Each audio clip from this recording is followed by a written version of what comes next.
that particular app is not visible from the app switcher, but once you leave that app to go into another app, then if you bring up the app switcher, it will be there. It's just a way to be able to go from app to app without having to search through all of your apps and folders on your device, go from screen to screen. It really can make life a little bit easier on these iDevices. It is important to note that if you have a lot of items on your app switcher, this can be a problem, because I have noticed personally that once I get up to 9 or 10 pages of items on my app switcher, I will notice my device starts to become a little sluggish. So you will want to check this periodically. I tend to do it twice a week, because I'm using my iDevice a lot and I'm in and out of apps a lot, so I do accumulate a lot of items on my app switcher. And like I said, once it gets to 9 or 10, it usually starts affecting the performance of your device, so it's a good idea to clean it up and be done with it, and you'll notice that your device actually starts to be snappy and function much better. So having said this, let me just demonstrate to you the app switcher very quickly and show you how to bring it up, how to remove stuff from it, and how to navigate it. So now I'm going to press my home button to go to my home screen. Books. Okay, I was in my books folder, so I'm going to close the books folder. Accessibility folder, 11 Okay. apps. This is my home screen. So I'm on page 1 of my home screen, which I prefer to be on. And I'm going to bring up the app switcher by pressing the home button twice, quickly. App switcher, DropBox. Okay. Now, the first item you hear is DropVox, and you might be wondering, well, you're using DropVox, how can that be in the app switcher? Yes, I am using it, but it is no longer the active screen. I, for all intents and purposes, minimized it to go to my home screen, so now it's visible in the app switcher. The app switcher, you have 4 icons per page. They are organized in a horizontal row, and if I flick to the left, you will hear a dismiss app switcher. That's what you'll tap on when you want to dismiss it. Dismiss app switcher. You can also dismiss the app switcher by pressing the home key. DropBox. Okay, so I'm just going to flick right through these items. Audible. Cloud Player. App Store. 1 new item. Okay, I got an update that I need to tend to. Okay, so now I'm at the end of this page. I know that because when I right-click, I get that sound.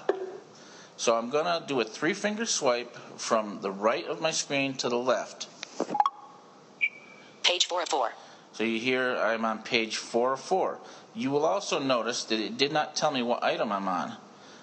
And I do wish that it did, but to get that information, just flick to the right. Dismiss TV guide. And then flick to the left again, and it'll tell you it. And that's all that I've got on this screen. Okay, so how do I remove an item from my app switcher? It works the same way you delete an app. You just double tap and hold.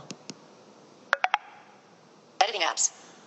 You hear it say editing apps. Now I'm just going to double tap on that. DropBox. It's gone. Audible. I'm going to delete these other things as well. I'm just going to leave DropVox on my app switcher. Double tap. Cloud Player. Double tap. App Store. 1 new item. And double tap. DropBox. Okay, so the only thing left is DropVox. Now there's one more thing I want to show you on the app switcher. If you do a 3-finger swipe left to right, page 2 of 3. You go to page 2 of 3. Now if I go through these items, dismiss app switcher. Of course you get dismiss app switcher. Rotation lock. Portrait locked. button. This is what I wanted to show you. This is the orientation lock/unlock toggle. I prefer my orientation locked, as most blind people will, because if you tilt the screen with it unlocked, you will flip the screen orientation from portrait to landscape, and that just makes it a little confusing for us when we're using our iPhones and other iDevices. So if yours is unlocked, just double tap on this control and it'll lock it. I'll unlock mine to demonstrate. Rotation lock, unlocked. It said unlocked, so now it's unlocked. If I was to tilt my screen,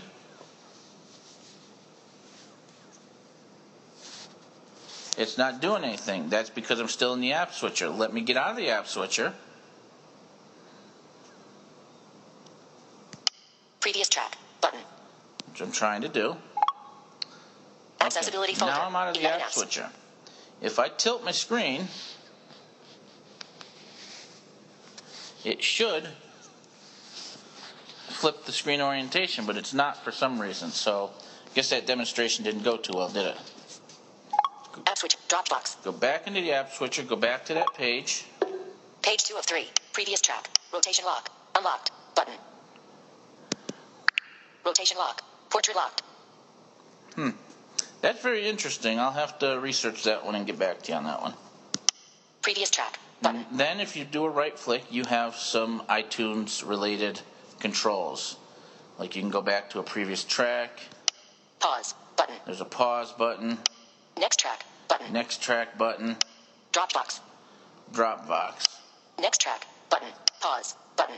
Now I'm curious about this pause button, but I'm not going to play with it here, but I'm wondering if this will pause my recording and then I could just press it again to begin it. So I will investigate that, and if that is the case, then I will let you all know. And I think that's it. Let me go back Previous and track, check. button. Rotation lock, portrait lock, dismiss app switcher. Rotation lock, portrait Okay. lock, button. Volume, 69%. Oh no, I Adjustable. forgot. Dismiss app switcher. Here, on the first page, I went to the first page of my app switcher. Volume, 69%. You have your volume control, which you could do an up flick to turn it up, down flick to turn it down. AirPlay, button. There's an AirPlay button, so if you have an Apple TV, you can, with this AirPlay button, whatever you are listening to, your audio source, you can send it over to your Apple TV. It's very cool. I use that a lot. And that's it. So that's the app switcher. There's nothing to be confused about. It's very easy. It's very useful. And Accessibility I folder. think 11 if apps. you just practice with it, you'll get used to it and understand it better. Now I'm going to go back into DropVox. App switcher, DropBox. Just by bringing up my app switcher, DropBox. Stop double recording. tapping on the button. item, and now DropVox is now up on the screen. So I'll demonstrate for you very quickly. If I go into the app switcher from this point, App switcher, page 1 of 3. Adjustable. I'm on page 1 of 3. App switcher has no items. It says app switcher has no items because I'm using DropVox. Well, no, that was wrong. That's my fault. I apologize for that, because DropVox is in focus. So let me DropBox. get out of Stop DropVox. recording. Button. Stop recording. And Button. the only button visible on the screen is stop recording. So that is this episode of the Delivering Access podcast from Fedora Outlier. If you have any questions, do email me at scott@fedoraoutlier.com. I look forward to your comments and suggestions, and I will see you in a future podcast. Contact Fedora Outlier for all of your Apple assistive technology needs. Email excellence@fedoraoutlier.com or call 678-404-2635.